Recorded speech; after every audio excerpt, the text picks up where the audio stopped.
శుభ వివాహ కలెక్షన్స్, పెళ్లి షాపింగ్ పై భారీ బహుమతులు, పెట్టుబడి చీరలపై ప్రత్యేక ఆఫర్లు.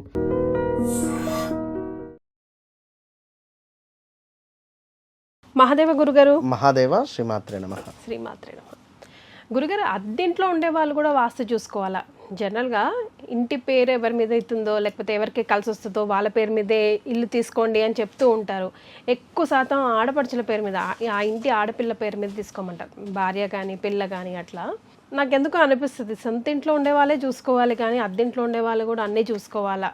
సరే, ఒక సెంటిమెంట్ ఉంటుంది కాబట్టి మినిమం అన్ని ప్లేస్లో ఉన్నాయా లేదా, మరీ అస్తవ్యస్తంగా ఉన్న ఇల్లు అయితే ప్రిఫర్ చేయం కదా. ఇప్పుడు ఆగ్నేయంలో తీసుకెళ్ళి బాత్రూమ్ పెడితే అయితే ప్రిఫర్ చేయం అనుకోండి. బట్ అది ఎంతవరకు వర్తిస్తుంది, చూసుకోవాల్సిందేనా? మేము కూడా ఇప్పుడు కొత్త ఆఫీస్కి వచ్చే ముందు మళ్ళీ గురుగారిని పిలిపించి అన్ని కరెక్ట్గా ఉన్నాయా లేవా చెక్ చేసుకున్నాం. తప్పకుండా. అవును కదా, బై డిఫాల్ట్ అది మన హిందువులకైతే మైండ్లో ఉంటుంది. బట్ ఖచ్చితంగా ఉండాలి, వర్తిస్తుంది. ఇప్పుడు ఉదాహరణకు మన హైదరాబాద్లో కానీ కొన్ని చోట్ల చూసుకుంటే నీలోఫర్ కెఫే లైక్ అది ఎగ్జాక్ట్లీ 90 to 100% కంపాస్ పెట్టినట్టయితే అవి మన అదేమిటి వారు కూర్చునే ప్లేసెస్ కానీ అది ఎగ్జాక్ట్లీ వాస్తు గన్ షాట్. అందుకే ఆ పేరు అద్భుతంగా వెళ్ళడం కానీ కిటకిటలాడుతూ ఉంటుంది కదా గురుగారు. సో ఉండదు అనేటువంటిది ఉండదు, ఖచ్చితంగా ఉంటుంది. ఏది ఏమైనా మన శక్తి, మన ఆలోచన ఫస్ట్.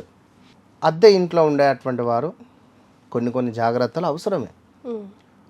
లైక్ ఇంటి ఫేస్, లైక్ ఇప్పుడు ఈస్టా, వెస్టా, నార్తా, సౌతా, దాన్ని బట్టి ఎట్లాగూ ఆగ్నేయంలో కిచెనే ఉంటుంది, ఈశాన్యంలో మనకు ఖచ్చితంగా కూడా ఆ యొక్క సంప్ ఉండడము, లైక్ వాటర్ ఉండడము, బోర్ ఉండడము, నైరుతి మూల బీరువా పెట్టుకోవడం జరుగుతుంది.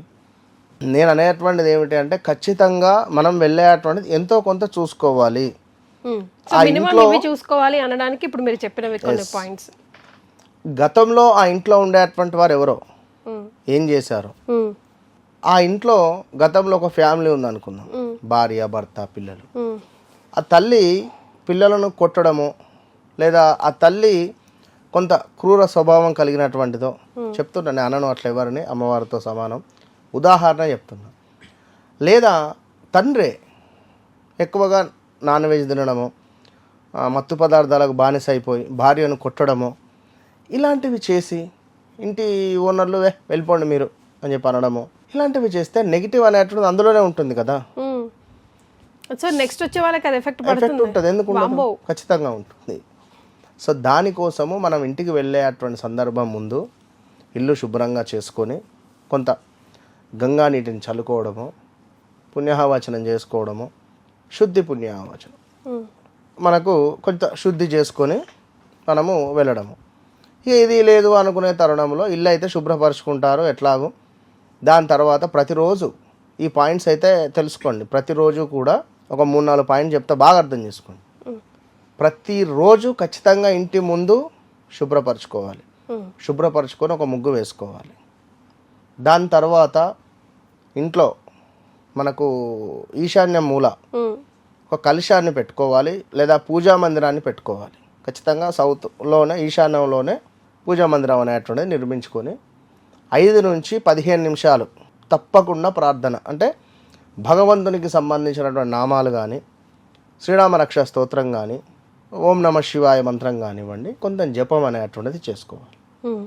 ఇంట్లో చిరిగిపోయిన వస్త్రాలు, తుప్పు పట్టినటువంటి ఇనుము వస్తువులు, పగిలిపోయినటువంటి అద్దాలు కానీ, పగిలిపోయినటువంటి వస్తువులను కానీ ఉంచిన ఎడల నెగిటివ్ ఇంపాక్ట్ మనకు చుట్టుకునే ప్రమాదాలు ఉన్నవి.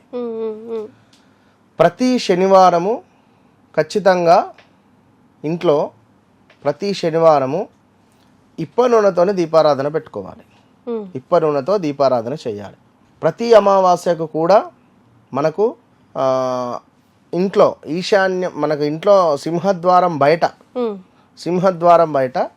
ఒక చెమ్ములో నీటిని పెట్టాలి. చెమ్ములో నీటిని పెట్టి కుదిరితే దాని పక్కన ఒక దీపారాధన చేయాలి. ఇంతే. రాళ్ళ ఉప్పుతో ఇల్లును శుభ్రపరచుకోవడము, ఒక గాజు బౌల్లో రాళ్ళ ఉప్పును వేసి ఇవాళ ఒక ఈశాన్య మూల, రేపు నైరుతి మూల, తర్వాత మనకు ఇట్లా ఒక్కొక్క మూలలకు ఆ యొక్క రాళ్ళ ఉప్పును తిప్పుతూ వారం వారం మారుస్తూ ఉండాలి. ఈ విధంగా చేసుకోవడము, ఇంట్లో చక్కగా ధూపాన్ని వేసుకోవడాలు, ప్రశాంతంగా ఉండడాలు, ఏది చేసినా ఎన్ని చేసినా మన మనసు అనేటువంటిది ప్రశాంతంగా ఉండకుంటే ఇవన్నీ చేసేది వేస్ట్. అదే మన మనస్సును మనం ఎంత ప్రశాంతంగా ఉంచుకొని చేస్తామో ఆ రిజల్ట్ అట్లా ఉంటుంది. కనుక ఫోన్ మాట్లాడుతూ భగవంతుని ప్రార్థన చేసిన, ఫోన్ మాట్లాడుతూ రాళ్ళ ఉప్పు ఏం చేసేటువంటి ఎవరికి చెప్పకూడదు, సీక్రెట్గా చేసుకోవాలి. తప్పకుండా అద్భుతమైనటువంటి ఫలితము మనకు కనబడుతుంది. అయితే ఒకవేళ అంటే అనుకోకుండా రోటి చూల ఉండే ఇంట్లో వెళ్ళాం, కానీ మనకు లక్ ఏమిటి అంటే ఈశాన్యానికి రోటి చూల పడడము అద్భుతం. ఈశాన్యానికి రోటి చూల పడే ఇల్లు ఇన్న ఇక అది లక్కీ, ఇక కుబేర స్థానం. ఈశాన్యం మూల కనుక ఇటు నుండి కానీ లైక్ ఎటు నుండో మనకు కనుక రోటి చూల ఉంది అంటే ఇక అది ఆ ఇంట్లో కుబేరుడు ఉన్నాడని అర్థం, డబ్బులు విపరీతంగా పుడతాయి. సో ఈ విధంగా ఉంటుంది. ఇక మిగిలినటువంటివి అంటే వారి వారి పరిస్థితులను బట్టి చూసుకోవాలి. కొంతమంది గణపతి విగ్రహం అది పెట్టుకుంటారు కదా గురుగారు, అట్లా ఉంటే అది నేను అనేది ఏమిటి, ఇంటికి పూర్తిగా పడితే అపోజిట్ మన ఇంటి మెయిన్ డోర్ మీద పడితే, నేను అనేది ఈ ఎండింగ్ ఈశాన్య మూల ఈ మధ్యలో పడితే గణపతి బొమ్మ, విన్నారా అట్లా. ఎస్. సో అద్దెంట్లో ఉంటున్నాం కదా, మనకేం వాస్తు వర్తించదే అనుకోవడానికి లేదు. వాస్తు వర్తించడంతో పాటుగా మనం ఇప్పుడు తీసుకుంటున్న ఇంటికి అంతకుముందు ఎవరున్నారు ఇందులో, వాళ్ళ స్థితిగతులు ఏంటి, ఆ ప్రభావం కూడా పడుతుంది. కాబట్టి అన్ని క్లీన్ చేసుకొని పూజాది కార్యక్రమాలు రెగ్యులర్గా పాటిస్తే కనుక అట్లా ఏమైనా నెగిటివ్ ఇంపాక్ట్ ఉంటే కూడా పోతుంది అంటున్నారు. అంతే కదా గురుగారు? అంతే. Yes, thank you so much గురుగారు, ధన్యవాదాలు. And for more videos, Please subscribe to iDream. Please subscribe to iDream. Please subscribe iDream. And please subscribe to iDream. For more videos, subscribe to iDream. please like, share and subscribe to the channel. Congratulations, iDream. Subscribe to iDream. Subscribe to iDream. So subscribe to iDream Media. iDream ki iDream team andarki huge congratulations. Please subscribe iDream Media. Please subscribe to iDream. Subscribe iDream. Please subscribe to iDream. iDream అంటే నా కళల ఛానల్ను subscribe చేసుకున్న నోరు తిరుగుతలేదు, మీరైతే గంట గుర్తు కొట్టండి. For more such videos, please subscribe to iDream. Subscribe to iDream. Please subscribe to iDream. Please subscribe iDream Media. Please do subscribe to iDream. Please subscribe to iDream Media. For best entertainment and information, please subscribe iDream. And don't forget to subscribe to iDream.